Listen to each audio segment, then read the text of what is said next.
PP ദിവ്യ കണ്ണൂർ ജില്ലാ പഞ്ചായത്ത് പ്രസിഡന്റായിരിക്കെ നടത്തിയ വിവിധ അഴിമതികൾ സംബന്ധിച്ചു അതിന്റെ മറവിൽ അവർ സമ്പാദിച്ചു കൂട്ടിയ ബിനാമി സ്വത്തുക്കൾ സംബന്ധിച്ചുള്ള രേഖകളെല്ലാം കഴിഞ്ഞ ഒരു മാസക്കാലത്തിനിടയിൽ പുറത്തുവിട്ടു.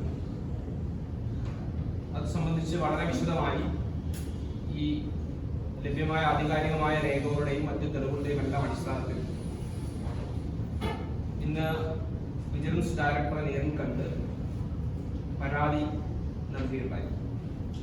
വളരെ കൃത്യമായി പൊതുജനങ്ങളുടെ പണം ഉപയോഗിച്ച് ബിനാമി കമ്പനിക്ക് കരാർ നൽകുകയും അതുവഴി കോടിക്കണക്കിന് രൂപയുടെ നഷ്ടം സർക്കാരിനും പൊതു ഖജനാവിനും ഉണ്ടാക്കുന്നതോടൊപ്പം സമാന്തരമായി കോടികളുടെ അഴിമതി നടത്തി ഭൂമി ഉൾപ്പെടെ ബിനാമി പേരുകളിലും ഭർത്താവിന്റെ പേരിൽ ഉൾപ്പെടെ വാങ്ങിക്കൂട്ടി കഴിവ് തെളിയിച്ച ഒരാൾ കൂടിയാണ് മുൻ കണ്ണൂർ ജില്ലാ പഞ്ചായത്ത് പ്രസിഡന്റായിരുന്ന PP ദിവ്യ. അത് സംബന്ധിച്ചെല്ലാം വ്യക്തമായ രേഖകൾ സഹിതം തന്നെ നേരത്തെ ആ വിഷയങ്ങൾ ചൂണ്ടിക്കാട്ടിയിരുന്നു. ഇപ്പോൾ PP ദിവ്യ നടത്തിയ ജില്ലാ പഞ്ചായത്ത് പ്രസിഡന്റ് നിലയിലുള്ള മുഴുവൻ ഇടപാടുകളും പരിശോധിക്കേണ്ട രീതിയിലേക്കാണ് കാര്യങ്ങൾ പോകുന്നത്. ജില്ലാ പഞ്ചായത്ത് പ്രസിഡന്റ് ആയിരിക്കെ കണ്ണൂർ ജില്ലാ പഞ്ചായത്തിന്റെ ഉടമസ്ഥതയിൽ തന്നെ ജില്ലാ ആശുപത്രിക്ക് സമീപം കെട്ടിടം നിർമ്മിക്കുന്നതിന് വേണ്ടി ഒരു സ്ഥലം വാങ്ങുകയുണ്ടായി. 49 സെന്റ് സ്ഥലം ഈ പറയപ്പെട്ട ജില്ലാ ആശുപത്രിക്ക് സമീപം കെട്ടിടം നിർമ്മിക്കുന്നതിന് വേണ്ടി 49 സെന്റ് സ്ഥലം ജില്ലാ പഞ്ചായത്ത് ഉടമസ്ഥയിൽ തന്നെ കണ്ണൂർ ജില്ലാ ആശുപത്രിക്ക് സമീപം വാങ്ങുകയുണ്ടായി. വിചിത്രമായ ഒരു കാര്യം എന്ന് പറയുന്നത് ഈ പറയപ്പെട്ട ഭൂമി എന്ന് പറയുന്നത് CRZ ലെവൽ 2 പരിധിയിൽ പെടുന്ന ഒരു ഭൂമിയാണ്. അവിടെ നിർമ്മാണ പ്രവർത്തനങ്ങൾ നടത്താൻ കഴിയില്ല. അതോടൊപ്പം ഡിഫൻസ് ലാൻഡുമായി അതിർത്തി പങ്കിടുന്ന ഒരു സ്ഥലമാണ്. കണ്ണൂരിലെ പുരാവസ്തു വകുപ്പിന്റെ കീഴിലുള്ള കണ്ണൂർ കോട്ടയുമായി ബന്ധപ്പെട്ട സ്ഥലത്തിൽ അതിർത്തി പങ്കിടുന്ന സ്ഥലമാണ്. ഈ ബിൽഡിംഗ് നിർമ്മിക്കാൻ ഉദ്ദേശിച്ച് വാങ്ങിയ സ്ഥലത്ത് അതിലേക്ക് ഒരു വഴി പോലും ഇല്ല. അവിടെയാണ് 2,40,32,500 രൂപയുടെ മുതൽ മുടക്കിൽ ഈ പറയപ്പെട്ട ജില്ലാ പഞ്ചായത്ത് സ്വകാര്യ വ്യക്തിയിൽ നിന്ന് ഈ 49 സെന്റ് സ്ഥലം വാങ്ങുന്നു. അതിന് സാധാരണഗതിയിൽ അവിടെയുള്ള ഭൂമിയുടെ ന്യായവിലയേക്കാൾ കൂടുതൽ തുക പ്രത്യേകമായ രീതിയിൽ ജില്ലാ പഞ്ചായത്ത് ബോർഡ് യോഗത്തിന് ഉൾപ്പെടെ തീരുമാനത്തിൽ നൽകിയിട്ടുമുണ്ട്. ഇത് കേവലം ഒരു ആരോപണത്തിന്റെ പുറത്ത് പറയുന്നതല്ല. വളരെ കൃത്യമായി 2022-23 സ്റ്റേറ്റ് ഓഡിറ്റ് റിപ്പോർട്ടിൽ തന്നെ ഈ ക്രമക്കേടുകൾ സംബന്ധിച്ചെല്ലാം വളരെ വ്യക്തമായി ചൂണ്ടിക്കാട്ടിയിട്ടും അക്കമിട്ട് നിരത്തിയിട്ടും അതോടൊപ്പം തന്നെ വിവിധ പദ്ധതികൾ ആ ഓഡിറ്റ് റിപ്പോർട്ടിൽ ഉൾപ്പെടെ 2023-24 പുറത്തു വന്ന ഓഡിറ്റ് റിപ്പോർട്ടുകളിലെല്ലാം ജില്ലയിലെ സ്കൂളുകളിൽ കുടുംബശ്രീ കിയോസ്കുകൾ നിർമ്മിച്ചതുമായി ബന്ധപ്പെട്ട് ഉള്ള ക്രമക്കേടുകൾ സംബന്ധിച്ച് ഞാൻ നേരത്തെ പറഞ്ഞ ബിനാമി company Carton India Alliance Private Limited എന്ന ബിനാമി കമ്പനിക്ക് കരാർ നൽകിയത് സംബന്ധിച്ചുള്ള ക്രമക്കേടുകളും ഇതേ ഓഡിറ്റ് റിപ്പോർട്ടിൽ ചൂണ്ടിക്കാണിക്കുന്നു എന്നുള്ളതാണ് ഗൗരവകരമായ വിഷയം. സ്കൂളുകളിൽ പ്രീ ഫാബ്രിക്കേറ്റ് മോഡലാർ ടോയ്ലറ്റുകൾ സ്ഥാപിക്കുന്നതുമായി ബന്ധപ്പെട്ടാണ് ഈ PP ദിവ്യയുടെ ബിനാമി കമ്പനിയായ കാർട്ടൺ ഇന്ത്യ അലയൻസ് പ്രൈവറ്റ് ലിമിറ്റഡിന് കരാറുകൾ നൽകിയത്. സിൽക്ക് വഴിയാണ് കരാറുകൾ നൽകുന്നത്. സിൽക്ക് എങ്ങനെ ഈ ബിനാമി കമ്പനിയെ തെരഞ്ഞെടുത്തു എന്ന് സംബന്ധിച്ച് ഒരു രേഖയും ഇല്ലെന്ന് ഓഡിറ്റ് റിപ്പോർട്ടിൽ പറയുന്നു.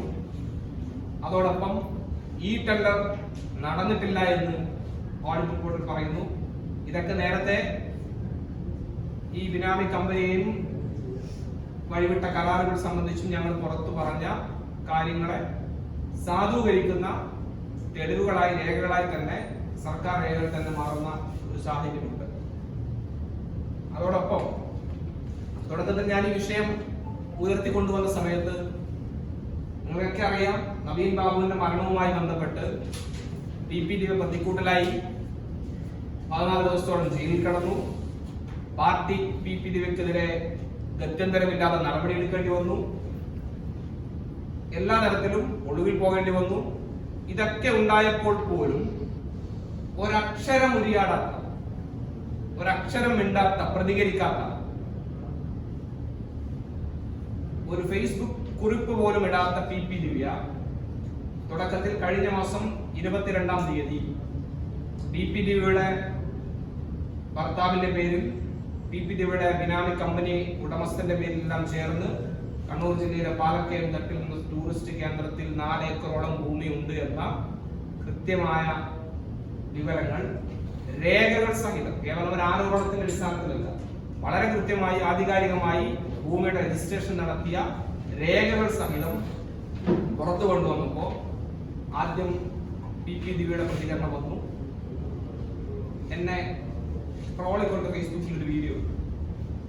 രണ്ടാമത് ജില്ലാ നിർമ്മിതി കേന്ദ്രം ഉൾപ്പെടെയുള്ള PP ദിവ്യ തന്നെ ഗവേണിംഗ് ബോഡി അംഗമായി പ്രവർത്തിക്കുന്ന നിർമ്മിതി കേന്ദ്രം വഴി നടത്തിയ ക്രമക്കേടുകൾ ചൂണ്ടിക്കാണിച്ചപ്പോൾ PP ദിവ്യ അതിനെ പരിഹസിച്ച് രംഗത്ത് വന്നു. എന്നിട്ടെല്ലാം കഴിഞ്ഞൊടുവിൽ മുഖ്യമന്ത്രിയാണ് എന്റെ ഹീറോ, ഇത്രയോ അഴിമതി ആരോപണങ്ങൾ ഉണ്ടായിട്ടും ഒന്നും പതറിയിട്ടില്ല, എല്ലാത്തിന്റെയും പിന്നിൽ കരുത്തോടുകൂടെ നിന്ന സാക്ഷാൽ പിണറായി വിജയൻ തന്നെയാണ് എന്റെ ഹീറോ എന്ന് പറഞ്ഞ് അദ്ദേഹത്തിനൊപ്പമുള്ള പടവും ഫേസ്ബുക്കിലിട്ട് ഫേസ്ബുക്ക് പോസ്റ്റ് ഇട്ടു. ഇങ്ങനെയൊക്കെ PP ദിവ്യ പ്രതികരിക്കേണ്ടി വന്നു. ഞാൻ പറഞ്ഞു വന്നത്,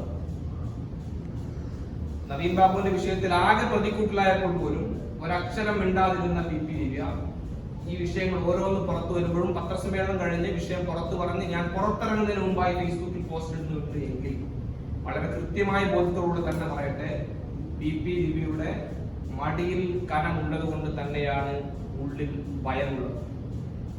അന്ന് പറഞ്ഞല്ലോ, എനിക്കെതിരെ കോടതിയിൽ പാർக்கலாம், നിയമ നടപടി എന്നൊക്കെ പറഞ്ഞ് വ്യക്തിപരമായി അധിക്ഷേപിക്കുന്ന രീതിയിൽ ഉൾപ്പെടെ പരസ്യമായി ഫേസ്ബുക്കിൽ ഉൾപ്പെടെ പോസ്റ്റ് ഇട്ടു. ഇക്കാര്യങ്ങളൊക്കെ ഉണ്ടായിട്ടും ഇന്നേക്ക് പറഞ്ഞതുപോലെ 1 മാസം പിന്നിട്ടിരിക്കുന്നു.